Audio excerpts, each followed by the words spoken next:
This is the first chapter of The Concept of Nature in Marx by Alfred Schmidt.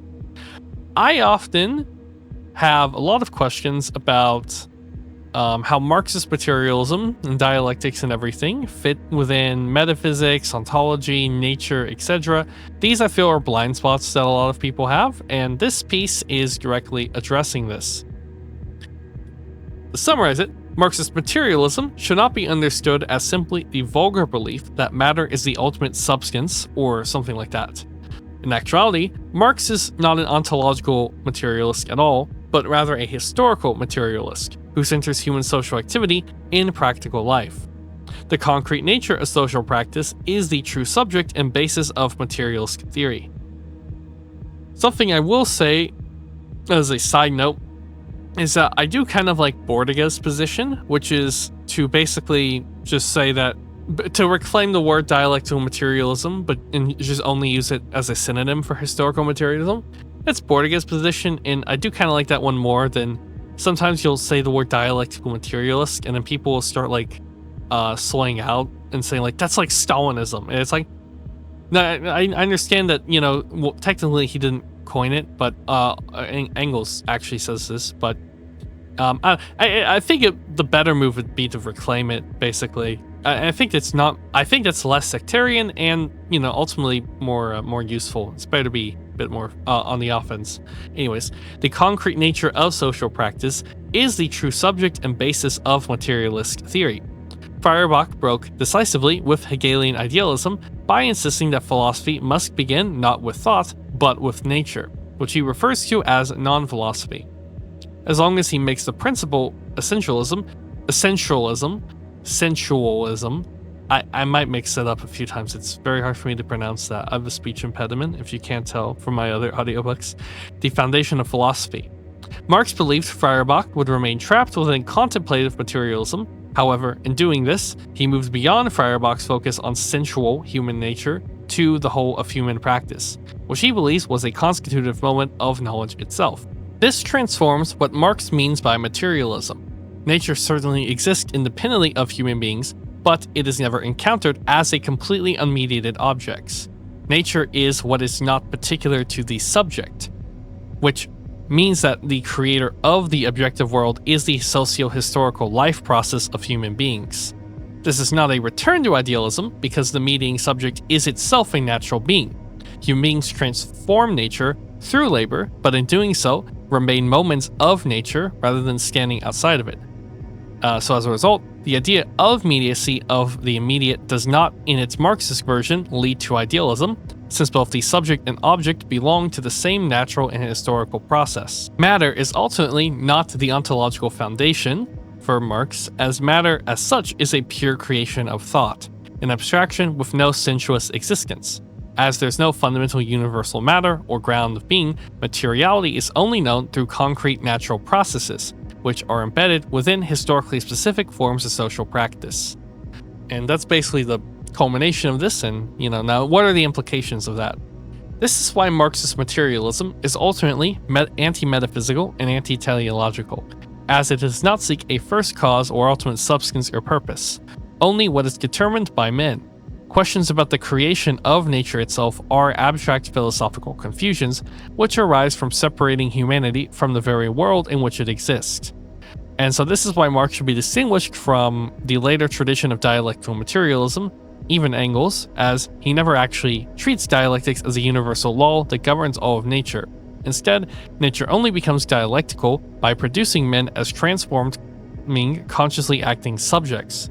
Through labor, humanity changes both external nature and itself, until the dialectic of the labor process as a natural process broadens out to become the dialectic of human history in general. Anyways, now I will get into the text. Karl Marx and Philosophical Materialism by Alfred Schmidt. A. The non-ontological character of Marxist materialism.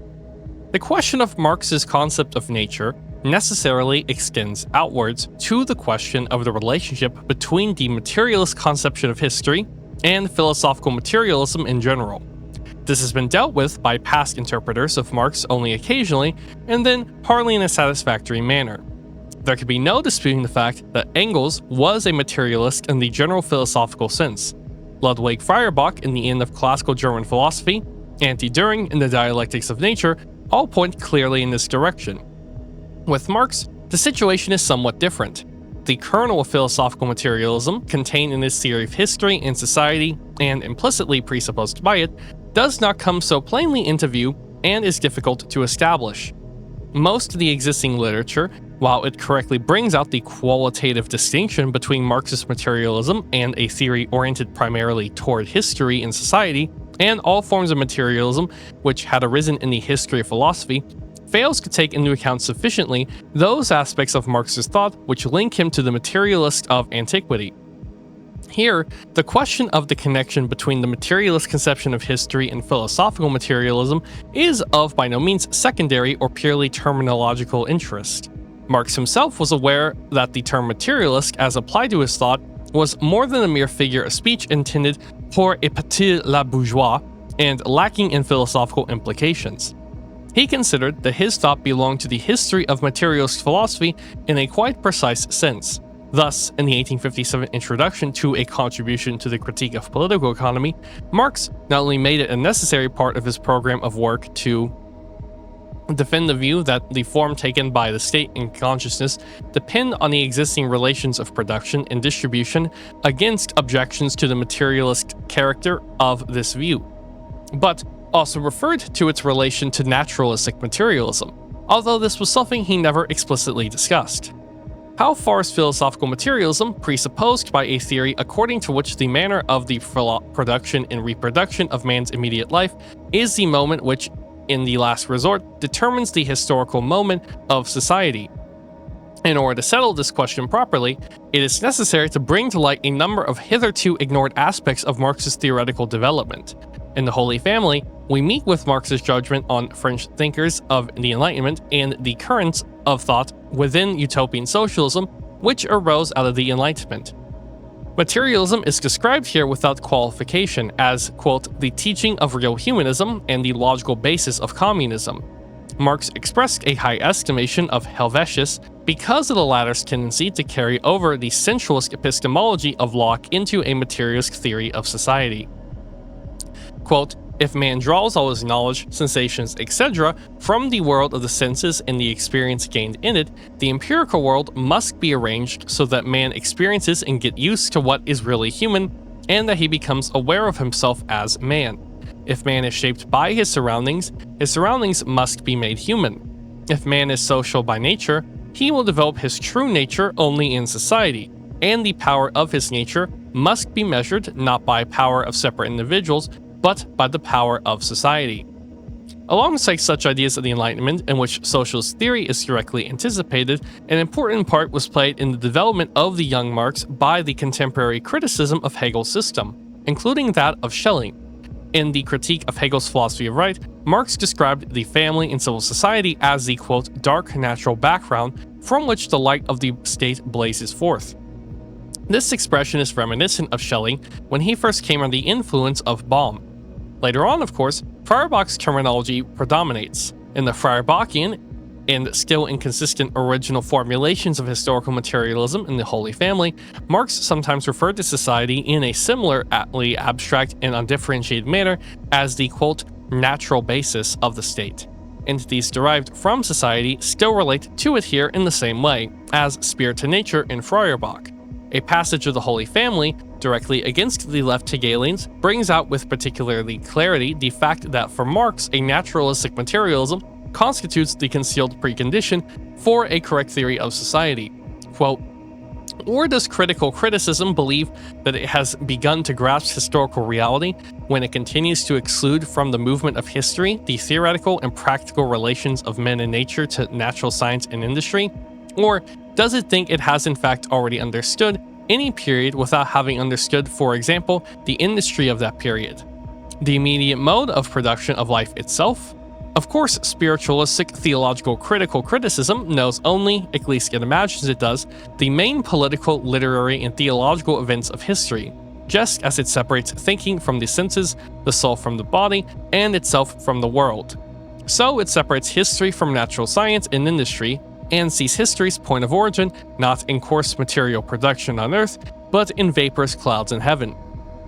What is remarkable about this passage is that Marx does not simply attack the left Hegelians for their false interpretation of history, in which material production and impact of the natural sciences are left out of the account, but tries to show that they necessarily had to arrive at this conception of history as philosophical idealists.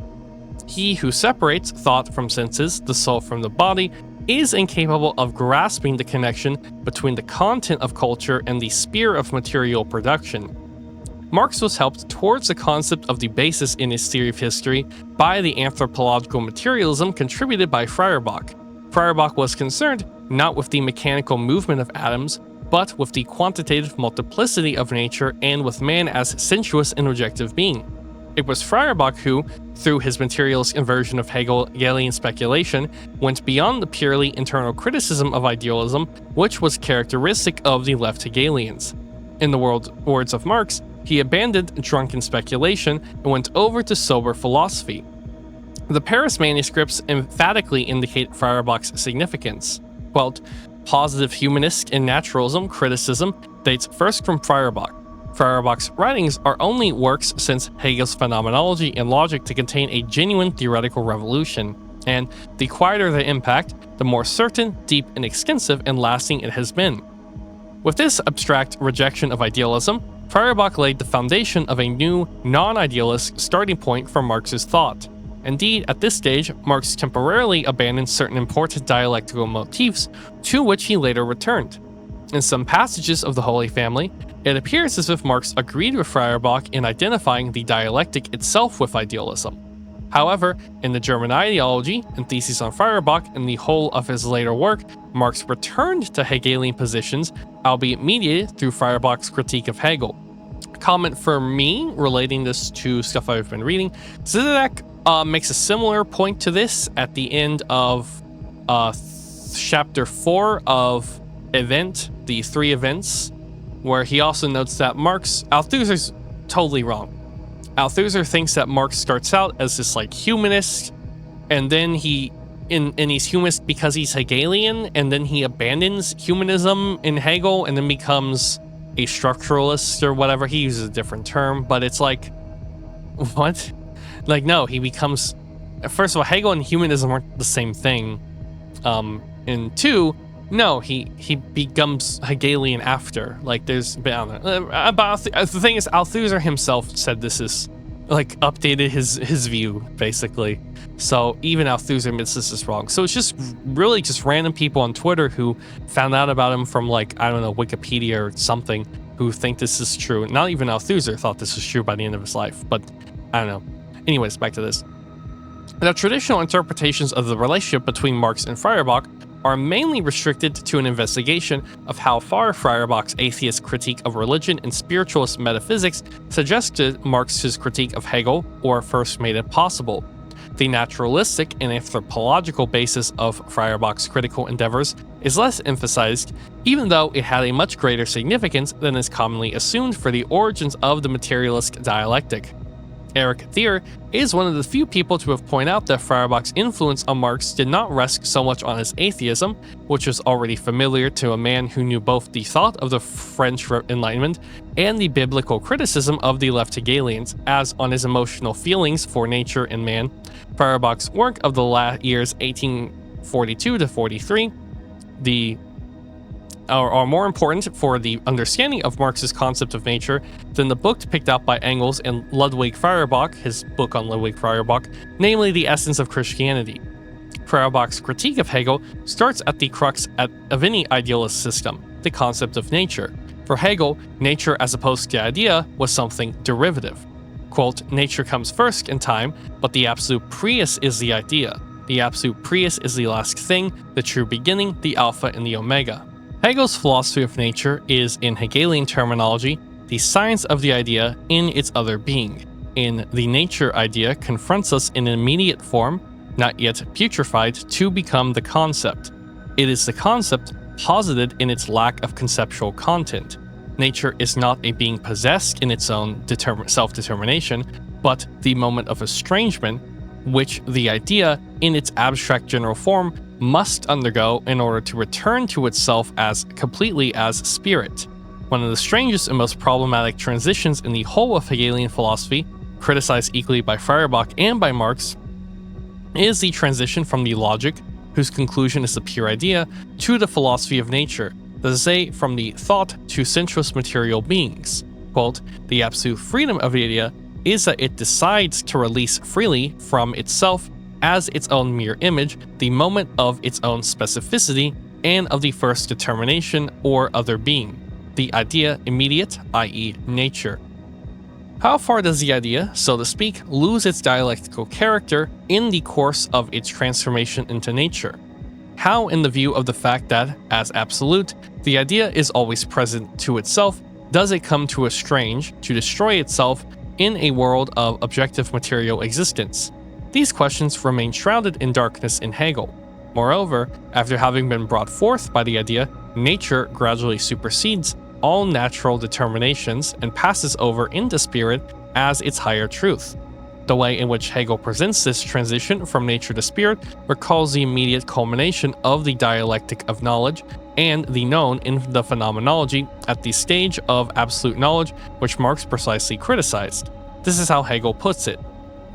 We have shown in the introduction to the phenomenology of the spirit how nature itself supersedes its externality and particularity, its materiality, as something untrue, something which is not in accordance with the concept internal to it, and through this attack to immateriality by going over into the spirit. Holding the view that nature progressively lays aside its externality and brings forth the soul, Hegel believed that he could deduce from this immanent character of nature in general. Everything material is superseded by the spirit in itself working in nature, and this supersession culminates in the substance of the soul. The soul therefore appears as the ideality of all material as all immateriality, so that everything called material, however much it deludes common sense into accepting its independence, is recognized as dependent in relation to spirit. To kind of break this down, since I'm new to Hegel and I'm trying to make this intelligible to normal people, what Schmidt is saying here is that for Hegel, the pure idea or pure thought is the ultimate foundation of reality. However, to note, for Hegel, the foundation means the self-developing rational structure through which reality becomes intelligible. It's not some sort of literal founding principle. Okay? And so even though physical nature appears first to us in time, the idea is the absolute prius, okay, which means that it's the logic immanent in the building process itself. The true beginning and final goal of everything, the alpha and omega. So, in this view, nature is not an independent material world that exists on its own, but the idea existing in a state of alienation or estrangement. Nature is the idea releasing itself, like a mere image, into the physical material world. The idea is trapped in an immediate physical form that lacks conscious thought. Nature is therefore only a temporary stepping stone phase. The goal of this process is for the idea to overcome its material form, shed its physical limitation, and return to itself as spirit, or conscious mind and soul. Nature progressively works to strip away its own materiality and externality because matter is ultimately untrue and does not match the inner concept of the idea. This culminates in the creation of the soul, which represents the complete immateriality and triumph of the spirit. So, ultimate reality is spiritual and conceptual, not necessarily something material. Matter and nature are just the spiritual idea wearing a temporary disguise and alienating itself so that it can eventually strip away that disguise and return to its true form as pure self-conscious spirit. What we call material is completely dependent on the spirit. However, I will say, just for a modern audience, I do think overall Schmidt, which is a bad reading of Hegel, does have kind of an outdated one, because Hegel wasn't really an idealist proper. He doesn't actually think that the idea is creating nature or something. He means that the idea has a rational structure that only becomes fully intelligible through its own historical development into self-conscious thought. Okay, so nature isn't a binary opposition with thought for Hegel, but the unconscious external form of thought. Anyways, back to the text. To this natural philosophical idealism of Hegel, Feuerbach, as we saw, counterimposed his own naturalism. For Feuerbach, Hegel's philosophy is philosophy from the standpoint of the philosopher, while he is a philosopher from the standpoint of non-philosophy. Instead of beginning with philosophy in order to end with philosophy, he wanted to begin with non-philosophy in order, through philosophy, to return to non-philosophy. In the Volkswissen, Feuerbach gave the following outline of his program as a negation of all school philosophy. The philosopher, quote, the philosopher must accept into the text of philosophy what in Hegel is degraded to the level of a note, namely, what in man does not philosophize, what is rather opposed to philosophy and abstract thought. Philosophy has, therefore, to begin not with itself, but with its antithesis, with non-philosophy. This is our internal essence, which is unphilosophical, absolutely anti-scholastic, and distinct from thought. This is the principle of sensualism. The new philosophy no longer claimed any specific position as against the other sciences, but had its presupposition like them in nature. Feuerbach's conception, appropriately transformed, can be traced in Marx himself right through to Capital. All the sciences must be founded on nature, a theory no more than a hypothesis until its basis in nature is found. Nature, without which reason would lack matter, is grounded in itself. Being is from itself and through itself. Nature is the causua sui. Feuerbach's main criticism was directed against Hegel's view that nature is the absolute idea in estrangement. The Hegelian view that nature reality is posited by the idea is only the rational expression of the theological teaching that nature is created by God. Yeah, no, that's silly. That's silly, Feuerbach. Hegel doesn't think no, that material being is created by an immaterial, that is an abstract being. At the end of the logic, the absolute idea even contrives to come to a nebulous decision, in this way it's self-documenting its origin in the theological heaven. Honestly, yes, I'm guilty of this to an extent too, mostly for also being influenced by Feuerbach. This is like the laziest criticism ever. Literally, like Nietzsche also does this. If I think in Genealogy of Morals, Nietzsche's criticism of Kant is that he needs synthetic a priori to be true for God. And it's like, that's like a very bad argument against synthetic a priori. Feuerbach's doing the same thing. He's saying, yeah, Hegel's just trying to justify God. I had the same takeaway with, this is like not an original criticism of me, but you read Freud, some of the superego, you think he's just creating Christian, like, I don't know, guilt or whatever. But it's like, well, not really. Guilt obviously exists outside of Christianity, so no. Like, yeah, this is just a lazy criticism in general, just, oh, person's still theological. Unlike me, anyways, I'll get back to the text. Feuerbach turned thought, spirit, from an absolute subject into a human quality alongside other natural qualities. All consciousness is the consciousness of corporeal men. The understanding of man as a needy, sensuous, physiological being is therefore the precondition of any theory of subjectivity. Man alone is the groundwork of the Fichtean ego, of the Leibnizian monad, of the absolute. In the conclusion stage of classical German philosophy, the supra-empirical ego, consciousness in general, finally proved to be an abstraction from the particular finite subjects. The problem of the relation between the transcendental ego and the empirical psychological ego was already very difficult in Kant's philosophy. Kant ought, in according with this program, to have insisted strictly on the distinction between the two egos. However, in concretely implementing the critique of reason, he could not avoid blurring this distinction and allowing the two egos to merge. Owing to this, even his transcendental subject took on a certain anthropological coloring. In Feuerbach, who stood at the end of this whole movement of thought, man became the unique theme, precisely as an empirical and natural being. The new philosophy makes man, including nature as the basis of man, into, quote, the sole universal and highest object of philosophy. It therefore makes anthropology, including physiology, into the universal science. End of quote. Just as Feuerbach, in his critique of religion, sought to comprehend the content of religion as an alienation of man as a sensuous being, so here he viewed the absolute spirit as an alienation of the finite human mind. Hegel's view that the logical categories existed before the creation of the world and of the finite spirit is in this way rejected, and logical forms are declared to be the function of transient human beings. Quote, metaphysics or logic is only a real immanent science when it is not separated from the so-called subjective spirit. Metaphysics is esoteric psychology. And that's a quote from Feuerbach. This idea of proceeding not from the absolute spirit, but from the corporeal man, is also of great importance for Marxist theory of subjectivity. Marx is in agreement with the following passage from Feuerbach, quote, "The reality of subject of reason is only a man. It is man who thinks, not the ego or reason."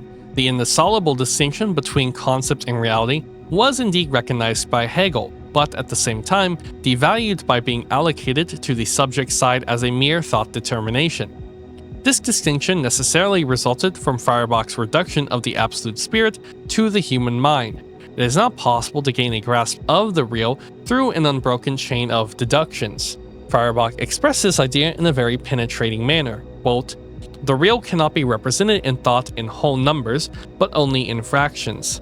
This distinction is a reasonable one, for it rests on the nature of thought, whose essence is generality, as opposed to reality, whose essence is individuality.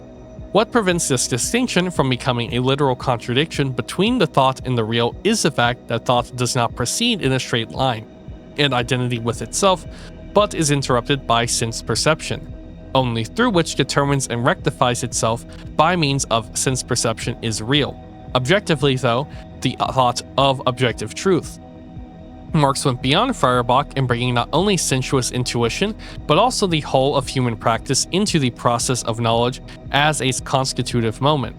In doing this, he also fulfilled Feuerbach's requirement that new philosophy must differ in to genera from the old. Only by showing that their dialectical movement of practice do Feuerbach's authorities, man and nature, arrive at concreteness. Marx, like Feuerbach, wrote of the priority of external nature, although with the critical reservation that any such priority could only exist within mediation. Marx defined nature, the material of human activity, as that which is not particular to the subject, not incorporated in the modes of human appropriation, and not identical with men in general. He did not mean that this extra human reality was to be understood ontologically in the sense of an unmediated objectivism. In Feuerbach, man, the species being, provided with mere natural qualities, confronts the dead objectivity of nature passively and intuitively rather than actively and practically, in a subjectivity which remains empty. What Feuerbach describes as a unity of man and nature related only to the romantically transfigured fact that man arose out of nature, not to man's socio-historically mediated unity with nature in industry. The latter type of unity, however, is at all stages just as much a differentiation, the appropriation of something external, and a separation. Feuerbach's man does not emerge as an independent productive force, but remains bound to pre-human nature. Physical activity does, it true, presuppose this natural basis as a counterblock to man's transcending consciousness. All work is work on a fixed being, which nevertheless provides transitory and penetratable under the action of the living subjects. Feuerbach's anthropological accentuation of man as opposed to the rest of nature was always abstract. Nature as a whole was for Feuerbach an unhistorical, homogeneous substratum, while the essence of the Marxist critique was the dissolution of this homogeneity into a dialectic of subject and object. Nature was, for Marx, both an element of human practice and the totality of everything that exists. By unreflectively stressing the totality alone, Feuerbach succumbed to the naive realist myth of a pure nature, and, in ideological fashion, identified the immediate existence of men with their essence. It was not Marx's intention to replace Hegel's, quote, world spirit with a material world substance, which would be an equally metaphysical principle. And again, just to clarify, so Hegel writes in the preface to the Phenomenology, everything turns on grasping and expressing the true, not only as a substance, but equally as subject. Okay, now what does that mean? That means that rejecting for Hegel, spirit is not a metaphysical substance or supernatural force that stands behind history, but something that emerges where substance proves incapable of accounting for itself. To put it another way, substance is subject. Spirit names the process by which reality's own self-relating negativity becomes conscious of itself, the movement through which history becomes intelligible to itself rather than unfolding of a hidden cosmic principle. So in this sense, for Hegel, spirit is not, it's not something behind history, but the self, the I guess, retrocausal reflexive self-comprehension of history. Okay, so yeah, so now Schmidt is going over Marx's view and presumably, I guess, his own view, but yeah, so just to be clear, this is an older reading of Hegel, and this isn't like the modern reading of Hegel. Hegel's not metaphysical, basically, is what I'm trying to say. Anyways, back to the text. He did not reject Hegelian idealism abstractly like Feuerbach, but rather saw in it truth expressed in an untrue form. Marx accepted the idealist view that the world is mediated through this subject. He considered, however, that he could bring home the full significance of this idea by showing what was the true pathos of creation, as presented in philosophers from Kant to Hegel. The creator of the objective world is the socio-historical life process of human beings. In modern times, extra-human natural existence has been reduced more and more to a function of human social organization. The philosophical reflection of this is that the determinations of objectivity have entered in greater and greater measure into the subject until, at the culminating point of post-Kantian speculation, they become completely absorbed in it. As a result, in Hegel too, the process of production remains in general an action of the spirit, despite his magnificent empirical insights in the point of detail. As Feuerbach said, in Hegel's logic, thought is in uninterrupted unity with itself. The objects of thought are only its determinations. They are entirely incorporated in the idea and have nothing of their own which could remain outside thought. The contradiction between the subject and object is superseded in Hegel within the subject as the absolute. However, much non-identity is the driving force of the dialectical process in its individual stages. It is idealist identity which triumphs at the end of the system. In the Marxist dialectic, the reverse is the case. It is non-identity which is victorious in the last instance. This is precisely because Marx, unlike Feuerbach, fully recognizes the significance of the Hegelian dialectic. Quote, Hegel's dialectic is the basis of any dialectic, but only after its mystical form has been cast off. Marx meant by the mystical form of the Hegelian dialectic the idealist interpretation of the idea of the immediacy of everything immediate. He retained Feuerbach's naturalistic monism to the extent that he regarded both subject and object as nature. At the same time, he overcame the abstractly ontological character of this monism by relating nature and all natural consciousness to the life process of society. Since the mediating subjects, finite, temporally determined men, are themselves a part of the reality of things mediated through them, the idea of the immediacy of the immediate does not, in the Marxist version, lead to idealism. In fact, for Marx, the immediacy of nature, insofar as in opposition to Feuerbach he regarded it as socially stamped, does not prove to be a vanishing appearance, but retains its genetic priority over men and their consciousness.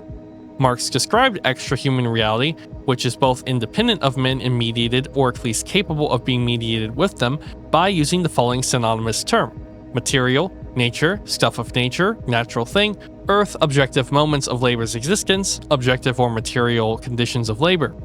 Since men constitute a component of this reality, the concept of nature is identical with the whole of reality. In the Marxist view, this concept of nature as the whole of reality did not result in an ultimate Weltanschauung or a dogmatic metaphysics, but simply circumscribed the horizon of thought within which the new materialism moved. Materialist philosophy consists, in the words of Engels, in explaining the world from the world itself. This concept of nature was dogmatic enough to exclude from the theoretical construction anything Marx called mysticism or ideology. At the same time, it was conceived undogmatically and broad-mindedly enough to prevent nature itself from receiving a metaphysical consecration or indeed ossifying into a final ontological principle. Nature, in this broad sense, is the sole object of knowledge. On the one hand, it includes the forms of human society. On the other, it only appears in thought and in reality in virtue of these forms. In taking this view, Marx showed himself to be rooted in the sensualism of Feuerbach, and in fact he proceeded from sense experience as the basis of all science. Materialist theory was for him identical with a scientific attitude in general. Quote, science is only genuine science when it proceeds from sense experience, in the two forms of sense perception and sensuous need, such as only when it proceeds from nature. The sensuous world and finite men in their existing social setting, the essence and appearance at the same time, are the only quantities taken into account by Marxist theory. At the bottom, there existed for Marx only man and his labor on the one side, nature and materials on the other. On the basis of the objective logic of human work situation, he attempted to comprehend the other areas of life as well. Quote, technology discloses man's mode of dealing with nature, the process of reduction by which he sustains his life, and thereby also lays bare the mode of formation of his social relations and of the mental conceptions that flow from them. Men construe the world in the various spheres of their culture on the model of their contemporary struggle with nature. Holding this view, both Marx and Feuerbach regarding all notions about supernatural regions of existence as expressions of a negative organization of life. The historical movement, they said, in a mutual relation between men and men, and between men and nature, it is true that world material comprises both subject and object. However, what is essential is that historically, the incompatibility of man with nature, i.e., in the last analysis, the necessity of labor, triumphs over the unity of man and nature. Nature interested Marx mainly as a constituent element of human practice. Hence the following decisive emphasis in the Paris manuscripts, quote, nature, taken abstractly for itself, rigidly separated from man, is nothing for man. As long as nature remains unworked, it is economically valueless, or rather, to be more precise, has a purely potential value which awaits its realization. Quote, the material of nature alone, insofar as no human labor is embodied in it, insofar as it is merely material and exists independently of human labor, has no value, since value is only embodied labor. The references to the history of philosophy and the Holy Family provide further examples of philosophical motives not otherwise made explicit by Marx. Here, we meet with a general characterization of the Hegelian system, which shows that Marxist materialism is not to be understood ontologically. Quote, in Hegel, there are three elements: Spinoza's substance, Fichte's self-consciousness, and the necessarily contradictory Hegelian unity of both, the absolute spirit. The first element is metaphysically travestied nature, severed from man. The second is the metaphysically travestied spirit, severed from nature. The third is the metaphysically travestied unity of real man and the real human race.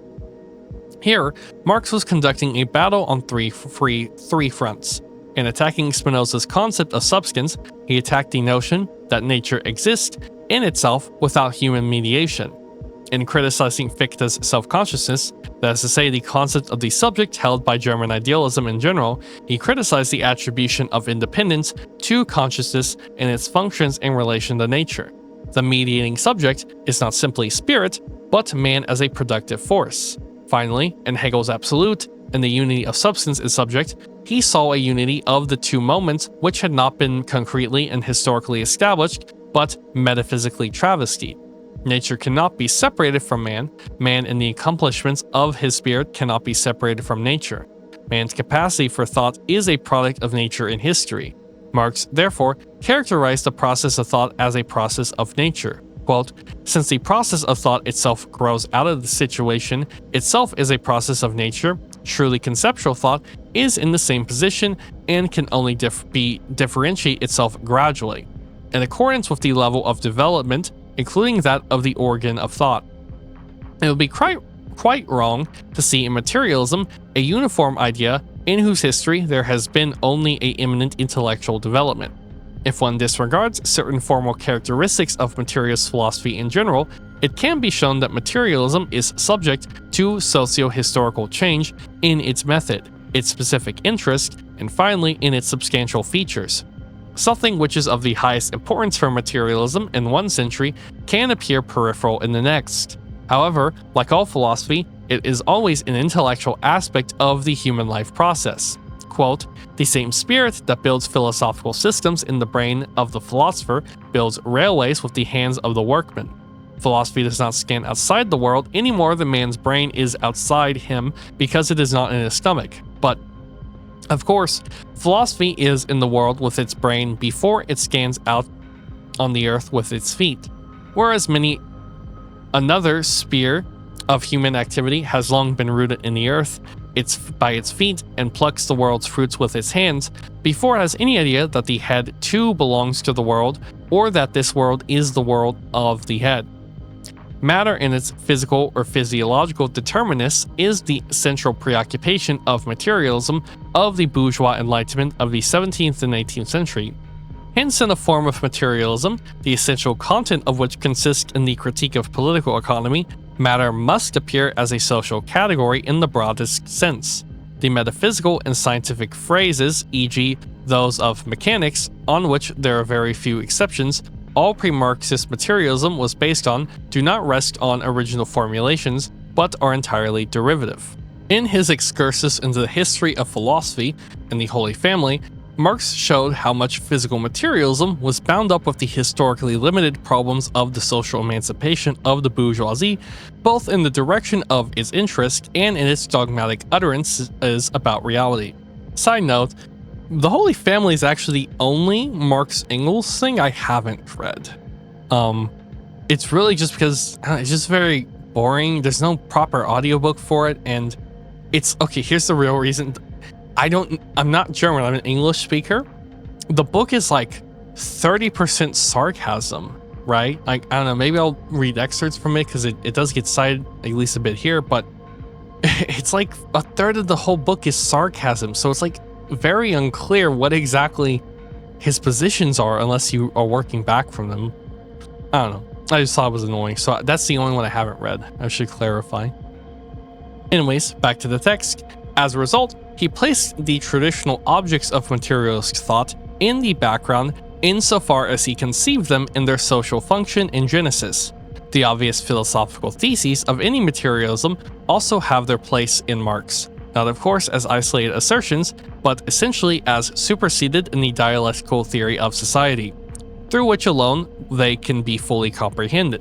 In Capital, Marx explicitly criticized previous materialism for its failure to see the relation of its formulations to the historical process. Quote, the weak points in the abstract materialism of natural sciences, a materialism that excludes history in its process, are at once evident from the abstract and ideological conceptions of its spokesmen whenever they venture beyond the bounds of their own speciality. That's actually a very good insight from Marx.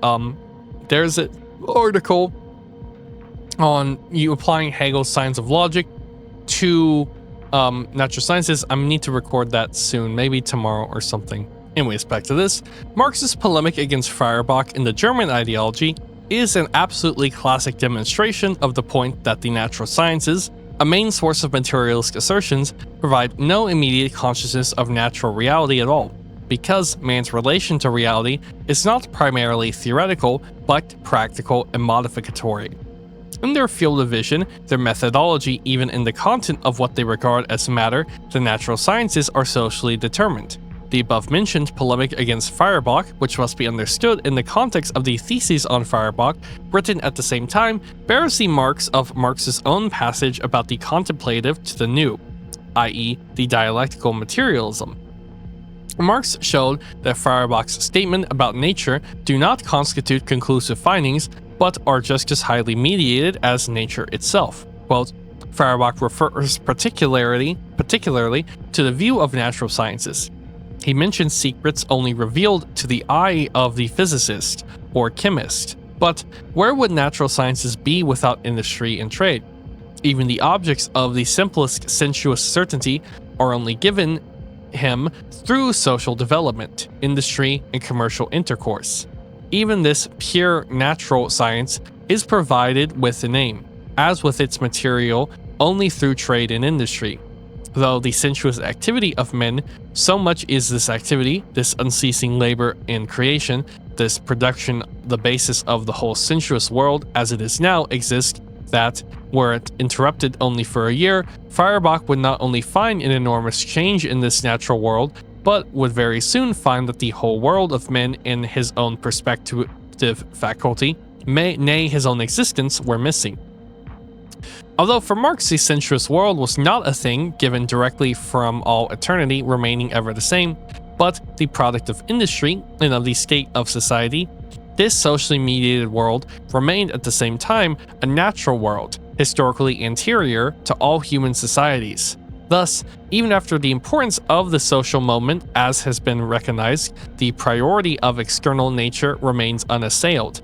And all this has no application to the original men produced by spontaneous generation, but the distinction between pre-social and socially mediated nature has meaning only insofar as man is considered to be distinct from nature.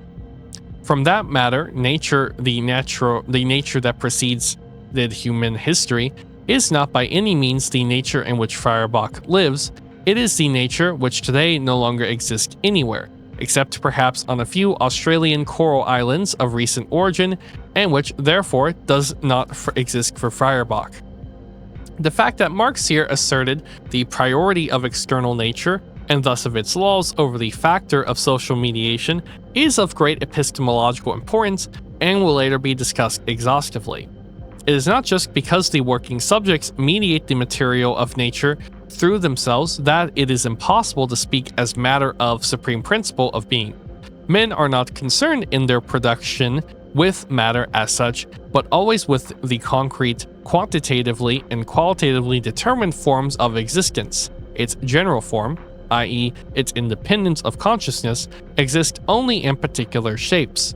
There is no fundamental matter, no fundamental ground of being. Material reality can no more provide an ontological principle in the beginning for the other it owes to its relativity to men than it can in its being in itself. There is even less justification for describing dialectical materialism as a philosophy of origin than there is in the case of Hegel's dialectical idealism. Dialectical materialism emits no autonomous substance, such as could exist independently of its concrete determinations. Engel expressed himself in the following manner on the concept of this matter in his notes to Anti-Düring, quote, "In B matter is a pure creation of thought and an abstraction. We leave out of account the qualitative distinctions between things and subsuming them as corporeally existing things under the concept matter. Matter as such, as opposed to definite existing pieces of matter, is therefore something which has no sensuous existence." He dealt again with the question in the Dialectics of Nature, quote, "Matter and motion cannot be known in any way other than through the investigations of separate material things and forms of motion, and by knowing these, we also, in the same measure, know matter and motion as such." The latest attempt to systematize dialectical materialism dispense just as explicitly with the concept of matter as substantial bearer of secondary accidents. Neither spirit nor matter is a uniform, fundamental principle for explaining the world. Quote, "In opposition to metaphysical materialism, dialectical materialism rejects the notion of a final immutable essence of things, of an absolutely fundamental substance from whose ultimate properties and appearance everything that exists can be derived. In nature, there's nothing immutable and no absolutely fundamental substance." This dialectical interpretation of the concept of matter shows that Engels, and following him present-day Soviet philosophy, was aware of the danger of an ontology and wished to avoid it. However, one cannot succeed in this if at the same time one uses the concept of matter to make the origin of the universe comprehensible. Wherever matter is brought in to provide an all-embracing metaphysical explanation of the world, one is compelled, willy-nilly, to proceed from it as a universal principle and not from one of its concrete modes of existence. Engels pointed this out himself in a fragment of the Dialectic of Nature. Final cause, matter in its inherent motion. This matter is not an abstraction. Even in the sun, the different substances are dissociated and without distinction in their action. But in the gaseous sphere of the nebular cloud, all substances, although present separately, become merged in pure matter as such and operate only as matter, not with their own specific properties. Only by recognizing, as Marx does, that material reality is from the beginning socially mediated, is it possible to avoid ontology and do justice to Engels' formulation that matter as such is an abstraction, that matter is really present only in definite modes of existence. And let me try and kind of break this down since this is all pretty complicated. So, can you be a materialist without turning matter into another version of God? That's, I guess, kind of the question here that Engels is struggling with, and, decades from now, Bogdanov would fail to struggle with. So, Marx says that nature existed before humans, okay? But the world we actually live in is socially produced. That sounds contradictory, but it really isn't, okay? Think of a forest. So, there obviously was a forest before people, but the forest you encounter today is not simply nature, okay? It's either property, or timber, or a park, or something that absorbs carbon, or sacred land, a tourist attraction, etc. It could be anything. It is socially mediated in that way. So that's kind of how nature does actually precede humanity, but the human world it inhabits is never simply nature. Feuerbach says that nature exists, and that humans come from nature, boom, that's it. But for Marx, no, humans continually transform nature. Nature becomes a part of history. History becomes part of nature, okay? It's dialectical, it's dialectical, I suppose, and that neither side remains unchanged. Now, here's where it gets important, okay? Schmidt is asking, what is matter in the context? The context Engels is writing, and see the Engels quotes, I just feel like repeating them. We usually imagine matter as like rocks or plants, water, people, etc. But for Engels, he's saying no, that's backwards. Matter as such is a pure creation of thought. Now hold the horses. That sounds crazy, okay? That sounds like totally idealist, like a parody of Hegel, okay? A bit ironically, but what it really means is you don't experience pure matter. You experience matter in forms that it takes. So matter really is an abstraction that we make, okay? You never meet matter in itself. You meet matter in a specific form. You meet the particular material things. And this is fascinating. This is a fascinating observation because Engels is ostensibly criticizing idealism in Hegel, but he's in actually kind of seeming idealist, but not really being like he's literally just. This is the exact thing. Engels is directly one-to-one recreating his own personal reading of Hegel. And having the same conclusions. It's very strange, okay? Like, he's trying to be anti-Hegelian, but he's one-to-one rewriting Hegel, as universal concepts for Hegel as well only exist in these particular forms. And that's how matter isn't this mysterious substance underneath everything, but something that exists as a concrete material form. But there does become a problem, because later, in the last quote that I read, Engels ends up writing that matter is this inherent motion that explains the universe. And it's like, what? Because earlier Engels told us that matter is only an abstraction, something that you don't directly experience in itself. Now he's saying that you in itself because you experience it in particular forms. Okay, just I actually said something complicated. Okay, but then it becomes explaining, but then Engels ends up explaining everything using matter. That doesn't make any sense. It's like he's saying animals aren't a thing and then saying animals created the world. Okay? And that's kind of the problem with what Engels is saying. And Engels does kind of turn matter into this ultimate substance, which ends up sneaking metaphysics back in. When instead, the proper dialectical kind of view of matter is that concrete material relations create abstractions like, quote, matter. In other words, matter is always in a particular form, and this concrete form is never matter itself. To reject an abstract universal that exists apart from the particulars, the universal only exists through its determinate manifestations. And this is why dialectical materialism is not a philosophy of origins. Only if we recognize material reality is socially mediated can we avoid ontology. Reality is always historically mediated, practical relations acting upon concrete nature.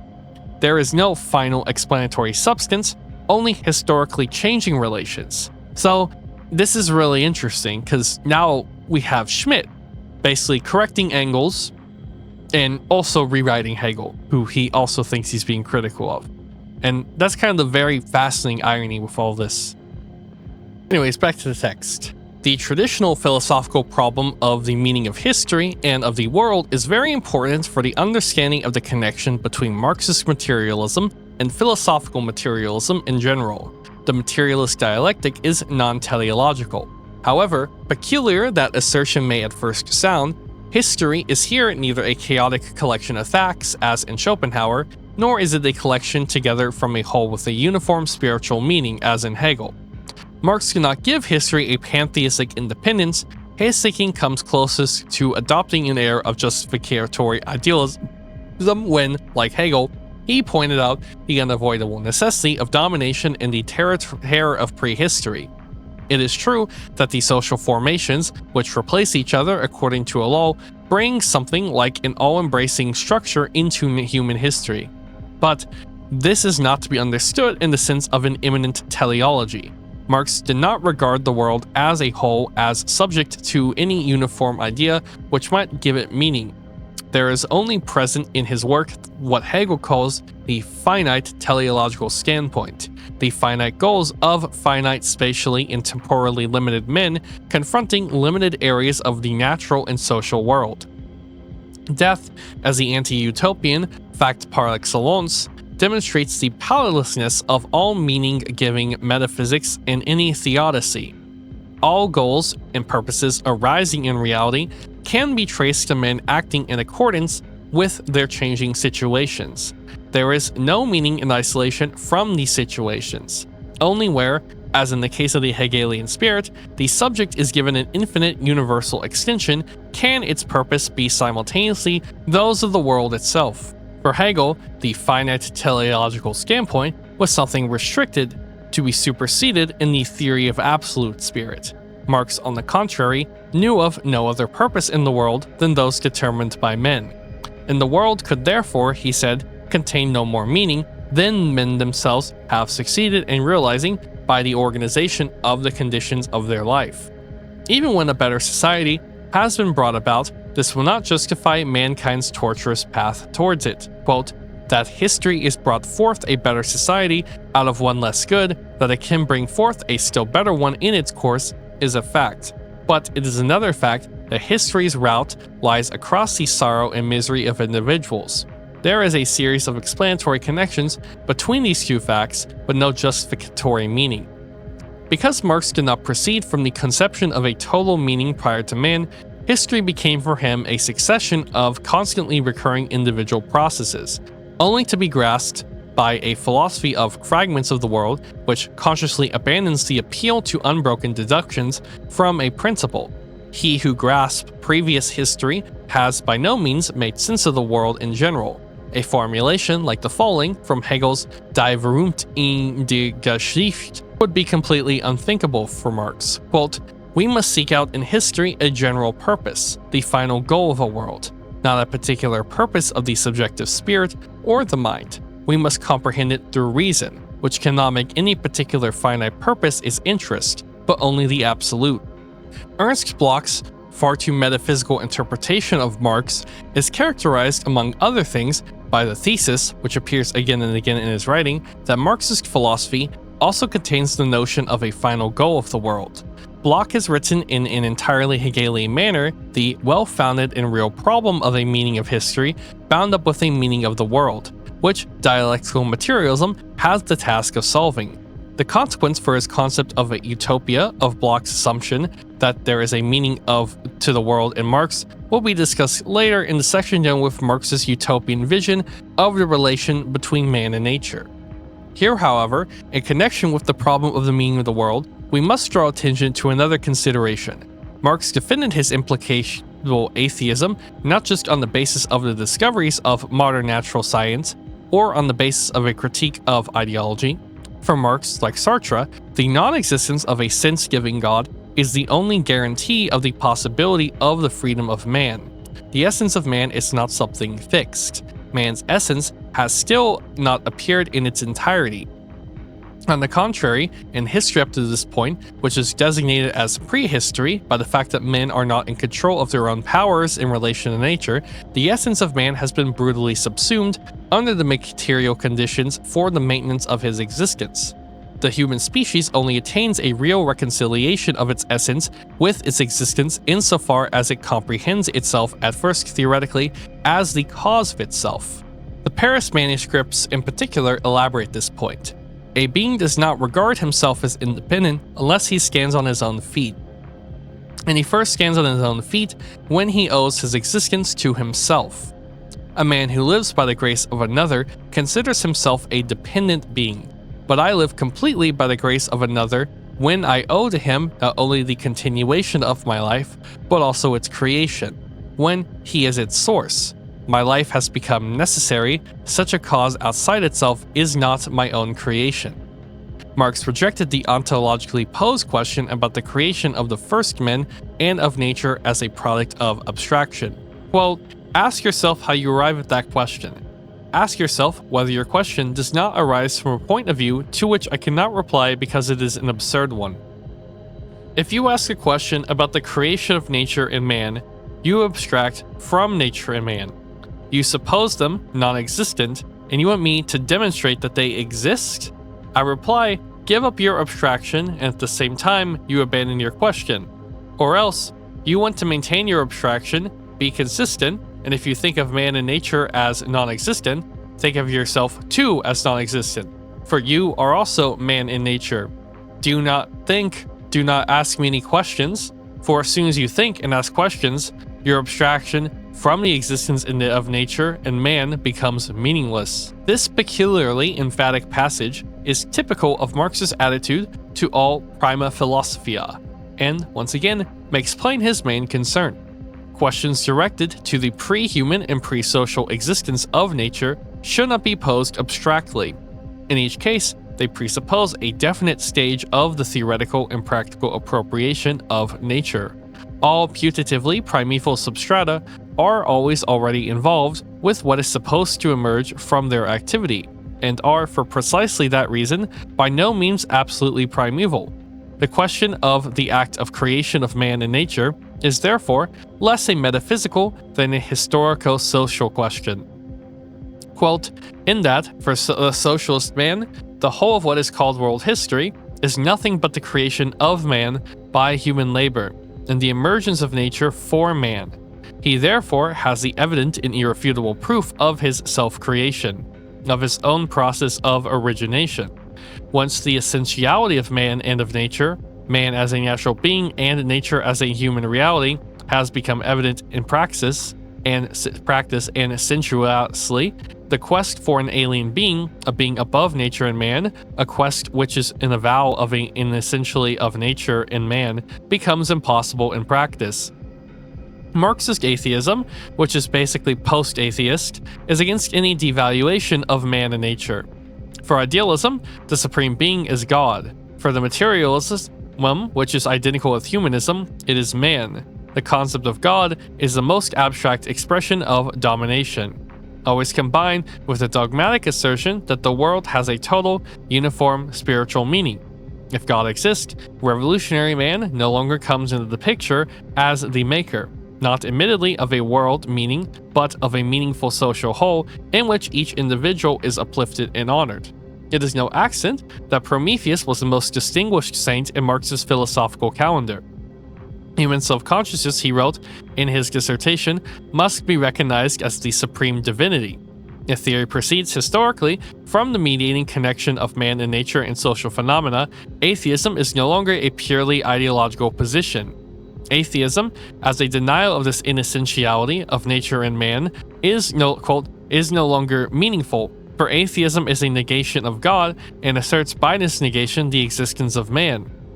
Socialism as socialism no longer requires such a mediation. It begins from the theoretical and practical sensuous consciousness of man and nature as essential beings. I've never seen this quote. I did not see this quote. That's crazy. It's in the economic and philosophical manuscripts. I guess it's him responding to Feuerbach, and I glazed past it, but I did not notice that he said that. That's kind of wild. Anyways, however, problematic materialism may have shown itself to be in the history of philosophy when it was presented as a comprehensive explanation of the world. Its most significant representatives were not primarily interested in assembling a collection of dogmatic metaphysical theses. Where these have been put forward, their accentuation has been entirely different from that of their counterpart in the camp of idealism. For the materialist, there do not arise, except indirectly, any ethical maxims from the view that everything material is real and everything real is material. Marxist materialism, although externally connected with the theological materialism, formulations characteristic of Hegelian philosophy, should not be interpreted in the first place as an answer to the central questions traditionally asked by metaphysics. Like the great encyclopedist, Marx was tolerant in dealing with the ultimate questions of metaphysics, as he was inexorable in relation to the necessities which arise from men's immediate practice. In the German ideology, there is a passage originally drafted by Moses Hess in which the idealists are summed up in the drastic manner of the 18th century Enlightenment. Quote, "All idealists, philosophic and religious, ancient and modern, believe in inspirations, in revelations, saviors, miracles. Whether their belief takes a crude, religious, or refined philosophic form depends only on their cultural level." If Marxist materialism engaged in abstract ideological proclamations of this kind, still customary in the Soviet Union and Eastern Europe today, it would differ in no respect from the bad idealism commented on above. Oh, shade.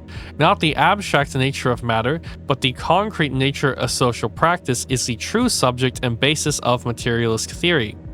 The eighth thesis on Feuerbach accords with this interpretation. Quote, "Social life is essentially practical. All mysteries which mislead theory into mysticism find their rational solution in human practice and in the comprehension of this practice. Instead of dealing with the question of the spiritual or material nature of the soul, which can have at times an idealist, that is to say, diversionary function in society, even when the reply to it is a materialist one, Marxist materialism is primarily concerned with the possibility of removing hunger and misery from the world. Marx shared a eudaimonistic impulse with the ethical materialists of antiquity, while even the idealist Hegel was close to their views on pleasure." That's an interesting observation, since this is actually Zizek's criticism of the early Marx, like almost verbatim anyways. On one side, materialism is not initially a moral attitude and does not consist in the idolization of the crude sensual pleasures. On the other, it cannot be reduced merely to a theory or a method. Quote, "The materialist is concerned not with the absolute reason, but with happiness, including its despised form, pleasure, and not so much with so-called inner happiness, which all too often allows itself to be complacent about outer misery, but with an objective condition in which curtailed subjectivity comes into its own again." In this essay on Feuerbach, Engels scoffed at the supposed Philistine prejudice, which understands materialism not just as a theory, but also associates it with sensual pleasure. But what is the value of men's immense and not only theoretical effort to transcend capitalism if one of the objects aimed at is not pleasure, the attainment of the satisfaction of the senses? Engels' formulation contains something of that asceticism perceived by Heine already in the early days of the socialist movement, which later one of the sources of an anti-human practice, he who has not nothing to eat, is implied should at least not be without a scientific conception of the world. The theoretical attempt to assure that no man in the world should suffer material or intellectual need any longer is something which does not need any metaphysical ultimate justification. Critical materialism disdains to continue the tradition of mere philosophizing by investigating the riddles of the world, or, with unflinching radicalism, putting itself continually in question in the style of modern ontology. Its intellectual construction was undertaken by finite men and grew out of the definite historical task of society. Its aim is to help men out of their self-made prison of uncomprehended economic determination. Although the materialist theory seeks out the social basis of even the most delicate cultural artifacts, it is still far from being the positive worldview which is made out of today in communist countries. Basically, it is a unified critical judgment on previous history to the effect that men have allowed themselves to be degraded into objects of the blind and mechanical process of economic dynamic. Ernst Bloch is therefore right to say that so far no human life has existed, but only an economic life which has driven men, turned them away from their true selves, and made them into slaves and exploiters. Economic factors are as sharply emphasized by the theory as by social reality itself. However, neither the economy nor the proletariat was for Marx a metaphysical principle of explanation. The economy was to be brought back again from its all-powerful position to a subordinate role. the materialist character of Marxist theory does not amount to a confession of the incurable primacy of the economy that anti-human abstraction achieved by the real situation. It is rather an attempt to direct men's attention towards the ghostly internal logic of their own condition, towards this pseudophysis that makes their commodities and at the same time provides the ideology according to which they are already in control of their own destinies. Horkheimer characterized the anarchy of capitalist production in the following way, quote, "The process is accomplished not under the control of a conscious will, but as a natural occurrence. Everyday life results blindly, accidentally, and badly from the chaotic activity of individual industries and states. Since capitalist society is ruled by its own life process, its rationality takes on an irrational, mythical, and fateful character. As indicated by Thalheimer, capitalist society stands in the same relation towards its own economy as does the Australian savage towards the thunder, lightning, and rain. In a wrongly organized society, the control of nature, however highly developed, remains at the same time in utter subjection to nature. He who denounces an evil is interpreted again and again as if he is glorifying or propagating it. A textbook example of a complete misrepresentation and distortion of what the critics of political economy call materialism is Peter Demetz's book, Marx, Engels, and the Poets. Demetzer writes as if Marx has invented everything his teaching opposed. It is not Marx's materialism which has, in the words of Demetz, robbed the figure of the artist of the element of freedom and thus degraded him to the impersonal servant of economic processes, but the real development of a system of production alienated from men because uncontrolled. It is not because Marx is a primitive economist that in his writing, even in the draft program and the like, he renounces all moralizing and idealistic turn of phrase with a positively ascetic vigilance. One of the letters to F.A. Sorge is characteristic of his attitude. In it, he complains about the emergence of a, quote, rotten spirit in the party, and spoke of a whole gang of half-mature students and supervised doctors who want to give socialism a, quote, higher idealistic orientation. That is to say, to replace the materialistic basis, which requires serious objective study from anyone who wants to make use of it, with modern mythology. Hey, Bogdanov, with its goddess of liberty, justice, equality, and fraternity.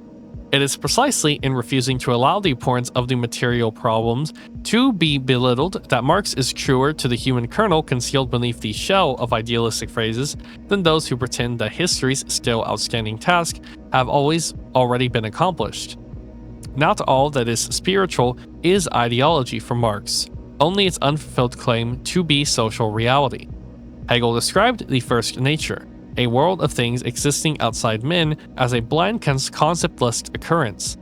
The world of men as it takes shape in the state, law, society, and economy is for him second nature.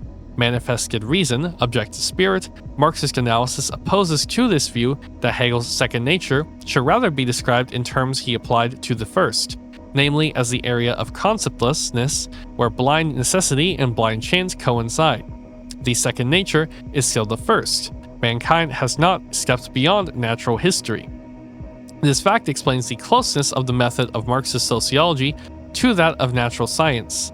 Many critics of Marx regard this method as inappropriate, but in fact, nature-like constitution of its object of investigation ensures that it is not a human science. When Marx treated the history of previous human society as a process of natural history, this had, first of all, the critical meaning that the laws of economic confront men in all planless and incoherent production as objective laws, over which they have had no power. Therefore, in the form of laws of nature. Marx had in mind the experience gained in the course of a perennial prehistory of man, that, in spite of all technical triumphs, it is still always nature which is victorious in the last resort and not man. All the contrived machinery of modern industry, society is merely nature tearing itself to pieces, in that it is not socially controlled. Just to explain what this is about, because honestly, some of this make much sense to me, but I know what this is talking about from reading Adorno. So first nature is like nature, how do you think of it? And then second nature is human nature, I guess. Not really. Second nature is history, historically produced forms that ultimately stem from man being self-reflexive, basically. is the simplest way to describe it. It's like the state, for example, would be under second nature, while the trees are under first nature. Honestly, though, it's like the interpretation of Hegel by Marx, and also Marx, I don't even know what their disagreement is. I don't even know. But anyways, however, in addition to this accentuation of its critical aspects, Marx used the concept of natural history in the broad sense given to it by the evolutionist theories of the 19th century, i.e., as the history of the whole of reality. When he reproached the abstract materialism of natural science for excluding the historical process, he had in mind nature just as much as society. As in most of the mechanical materialists of the 18th century, so also in Hegel, who saw in nature the material separation of mutually indifferent existence, there exists in a strict sense no natural history. Thinking reflection must rid itself of such nebulous and basically sensuous notions as in the particular the so-called emergence, i.e. of plants and animals out of water, and then the emergence of more developed out of the lower kinds of animal. For Marx, on the other hand, the regular emergence and separation of natural forms was so obvious as not to need discussing. His conception of development owes much to Darwin as to Hegel. Engels points this out in his review of the first volume of Capital, in which he had this to say about Marx's method. Quote, insofar as he endeavors to show that the present society, considered economically, is pregnant with another, higher form of society, he is simply striving to establish the same gradual process of transformation demonstrated by Darwin in natural history as law in the social field.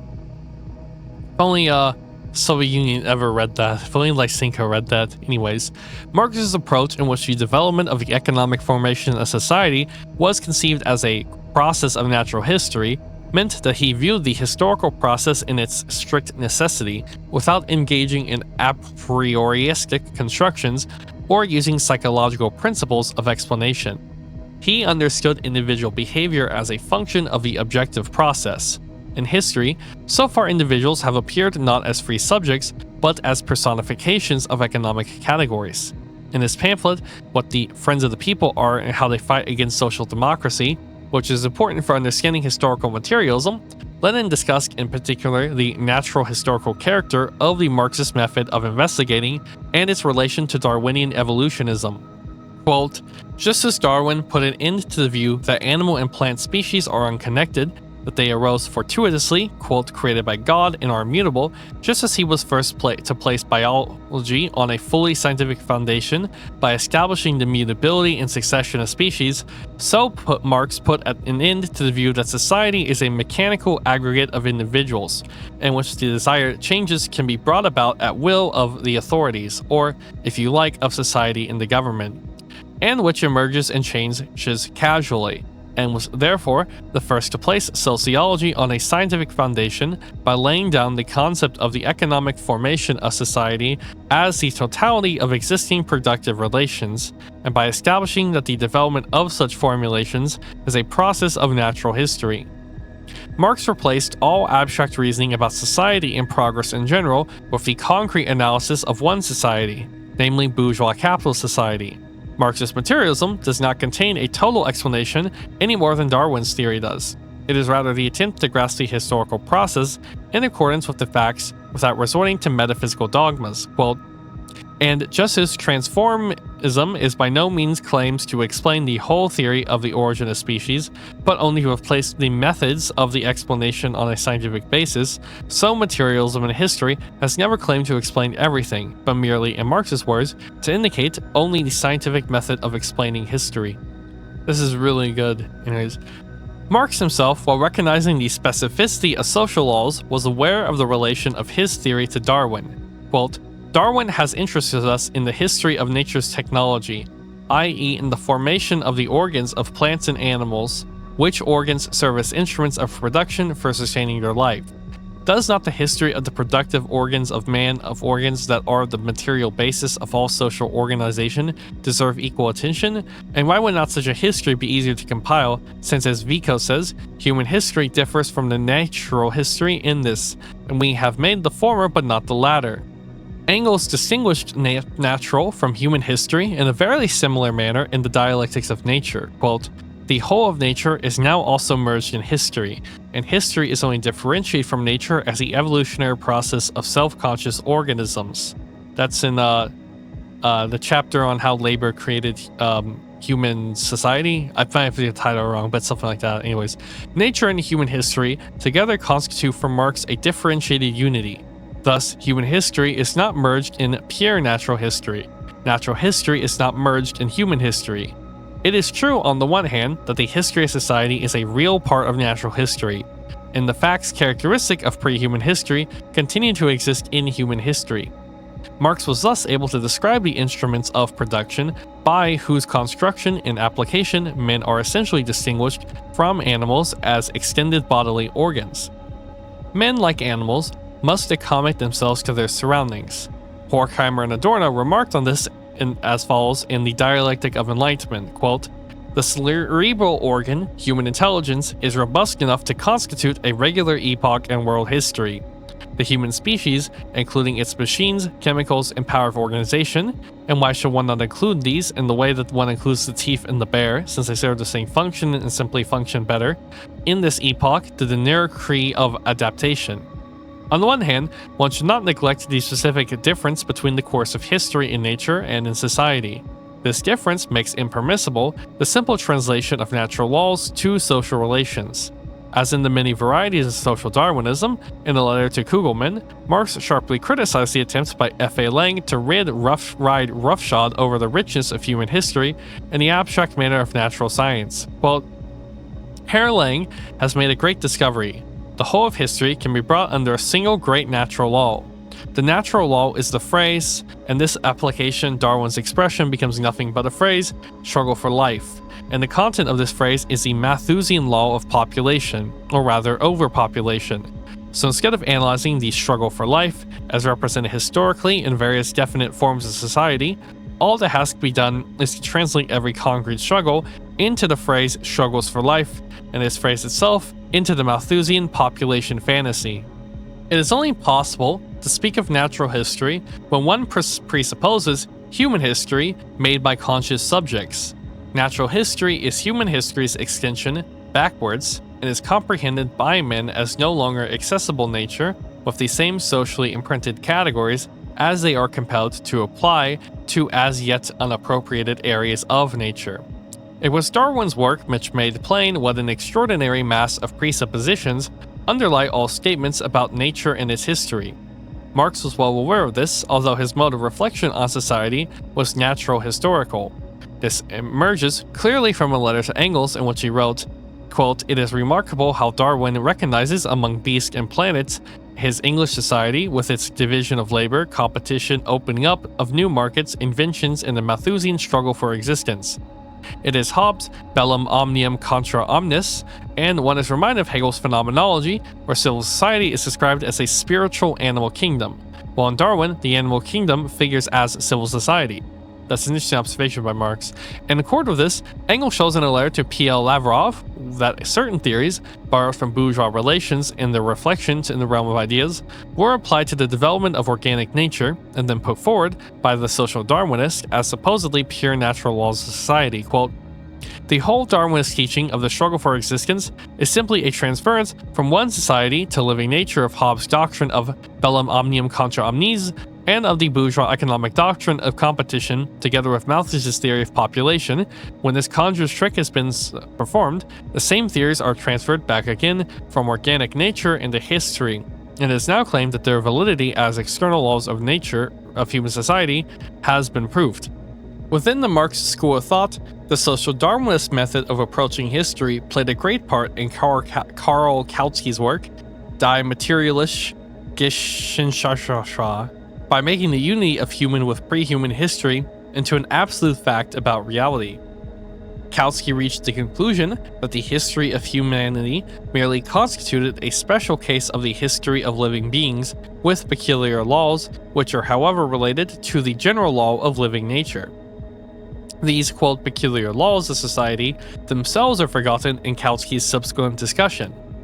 Whereas the history of cosmic and biological development forms only the natural scientific basis of Marx's conception of history, and its main area of application is the history of society. Kautsky turned this relationship upside down. Human history, according to Kautsky, is an appendage of natural history. Its law of motion merely forms of appearance of biological laws. Karl Korsch, one of the few authors in the extensive literature on Marx who understood the complex dialectic of nature and history, emphatically criticized Kautsky's distortion of the Marxist theory of history. Quote, "It is not nature or organic nature and the history of its development in general, nor is it the historical development even of human society in general, but rather modern bourgeois society, which forms for Marx and Engels the real point of departure from which all earlier historical forms of society are to be grasped materially." The question of the relationship between nature and human history also has its relevance for Marx's critique of ideology. The falsification of socio-historically conditioned events like wars, pogroms, and crises so that they appear as unavoidable natural facts has up to the present been a solid component of the defense of authority. Marx was thinking primarily of class relations when he wrote, "Nature does not produce on one side the owners of money or commodities, and on the other men possessing nothing but their own labor powers. This relation is not one of natural history. Neither is it a social relation common to all historical periods. It is clearly the result of a past historical development, the product of many economic upheavals, of the extinction of a whole series of older forms of social production." Okay, well that honestly clarifies quite a lot. That clarifies honestly quite a lot, I think. Yes, he should have led with that. Marx accepted no rigid facts about man, either of a spiritual or biologico-material nature. His critique of Max Stirner in the German ideology shows this. Quote, "Just as previously, Sancho explained all crippling of individuals, and so of their conditions by means of the fixed idea of schoolmasters, without worrying about the origins of these ideas, so now he explains this crippling by the merely natural process of generation. He has not the slightest idea that the ability of children to develop depends on the development of their parents, and that all this crippling under existing social conditions has arisen historically, and in the same way can be abolished again in the course of historical development. Even differences that have arisen naturally within the species, such as racial differences, etc., about which Sancho has nothing to say, can and must be abolished in the course of historical development." Finally, this question of the relation between nature and history has yet another aspect: its relevance for the method and theory of science. It has become customary since the work of Dilthey and the neo-Kantians of the Southwest Germany to assign the historical and natural sciences modes of investigation which are different in principle. While Dilthey distinguishes between the method of causal explanation peculiar to the natural sciences and the method of intuitive understanding peculiar to the historical human sciences, Wildeband and Rickert cut really still more radically into two entirely distinct parts. Nature was conceived in Kantian fashion as the existence of things subject to laws. The nomothetic character of the natural sciences corresponds to this conception. History was said to consist of a profusion of value-oriented, basically unconnected individual data only accessible to a descriptive ideographic method. It thus becomes something beyond all rational analysis. Marx admitted no absolute division between nature and society, and hence no fundamental methodological distinction between the natural sciences and historical sciences. As he wrote in the German ideology, we know only a single scene, the scene of history. History can be contemplated from two sides. It can be divided into the history of nature and the history of mankind. However, the two sides are not to be divided off as long as men exist in history of nature and the history of nature of men are mutually conditioned. An opposition between nature and history is created by the ideologists in that they exclude from history the productive relations of men to nature. Nature and history, said Marx, is criticizing Bruno Bauer, are not two separate things. Men always have them a historical nature and a natural history. The rapprochement that Marx proceeds to naturalistically when he wrote in Capital of the historical process of the economic formation of society as a process of natural history misses the mark because it dogmatically presupposes precisely the thesis criticized here. The thesis that there is a fundamental methodological distinction between the attitude of the researcher into nature and that of the researcher into history. Scientific thought cannot recognize any area sui generis, absolutely inaccessible to explanation in accordance with uniform laws. The methodological dualism of Dilthey, Wendaboud, and Rickard, despite all the efforts of these authors to deal with history, rest on abstraction foreign to history. This attitude itself had at the outset the critical meaning from that the door was not to be opened widely to interpretations of history. The arbitrary schemes of meaning were not to be imposed on data themselves indifferent to meaning. However, the essential point was lost as a result, and it then appears as if the course of history was entirely without structure and only accessible to intuition and ideographic description. In the review entitled Die Moralisierende Kritik und die Kritische Moral, Marx mounted an attack upon the undialectical alternatives we have already discussed in a manner highly instructive for the understanding of this method. He denied that it was necessary to choose between allowing history and nature to merge into each other and making the distinction between them absolute. Quote, "It is characteristic of the entire crudeness of common sense, which takes its rise from the full life and does not cripple its natural features by philosophical or other studies, that, where it succeeds in seeing a distinction, it fails to see a unity, and where it sees a unity, it fails to see a distinction. If common sense establishes distinct determinations, they immediately petrify surreptitiously, and it is considered the most reprehensible sophistry to rub together these conceptual blocks in such a way that they catch a fire." Just as in Marx's view that there is no purely immanent succession of ideas such as intellectual history might investigate, so as also pure historically unmodified nature does not exist as an object of natural scientific knowledge. Nature, the sphere of the regular and the general, is in each case related both in extent and composition to the aims of men organized in society, aims which arise from a definite historical structure. The historical practice of men, their bodily activity, is the progressively more effective connecting link between the two apparently separate areas of reality. Indeed, the Marx of the Paris manuscripts looked forward to an amalgamation of natural science and historical science, described here as the science of men.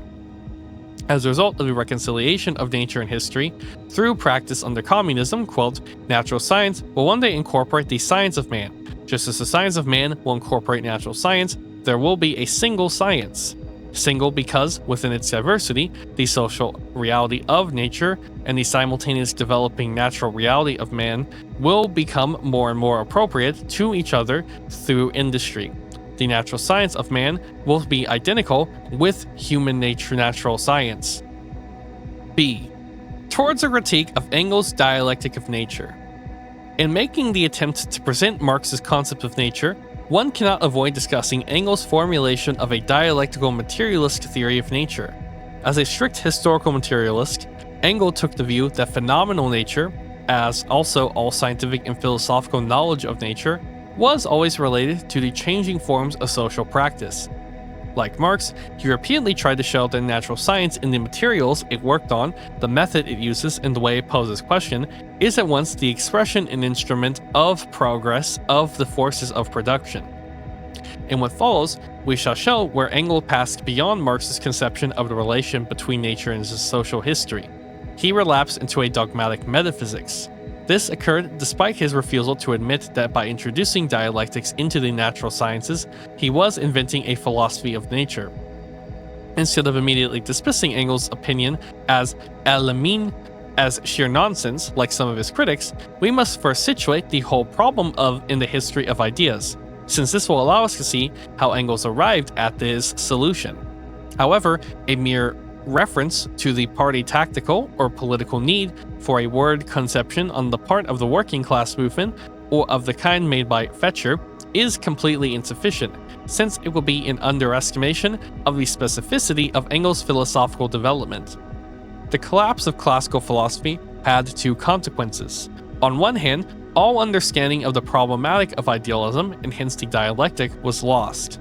On the other, the flatly mechanical, tub-thumping materialism, which expressed the final separation of natural science from philosophy, became more and more influential in the 1850s. Engels was concerned to uphold a conception of nature which is certainly materialist, but which does not simply relinquish the achievement of the dialectic. As he wrote in Anti-Düring, Marx and I were just about the only people who salvaged the conscious dialectic from German idealist philosophy, and we transferred it into the materialist concept of nature and history. This salvaging referred not only to the first confrontation with Hegel, brought to a close by the German ideology in the Theses on Feuerbach, which document the actual birth of dialectical materialism, but also to the very important second appropriation of Hegel, which began for Engels as for Marx in the year 1858. It is hardly possible to speak of a difference between the theoretical views of Marx and Engels up to the Theses on Feuerbach. The routes taken by the two authors did not, however, diverge partially towards the end of the 1850s. They both turned to positive science, but in a very different way. In the great historical and economic analysis of Capital, Marx put in concrete forms the jointly compiled program of the Theses on Feuerbach. In doing so, he also came to grips with the question, essential for the German ideology, of the relation between the nature and social practice, by trying through the critique of a science, namely political economy, to bring that science to the point where it can be presented dialectically. Engels, however, proceeded differently. He interpreted the results of modern natural science, which already lay to hand in a finished form, with the help of dialectical categories. Whereas Marx, in a very Hegelian fashion, allowed the dialectically presented science to emerge first from the criticism of its present state, and therefore at no point detached the materialist dialectic from the content of political economy, Engels' dialectic of nature necessarily remained external to its subject matter. This appears particularly clear when, for example, he applies Hegelian categories to the biological concept of the cell, quite regardless of their idealist speculative presuppositions. Quote, "The cell is the Hegelian being in itself."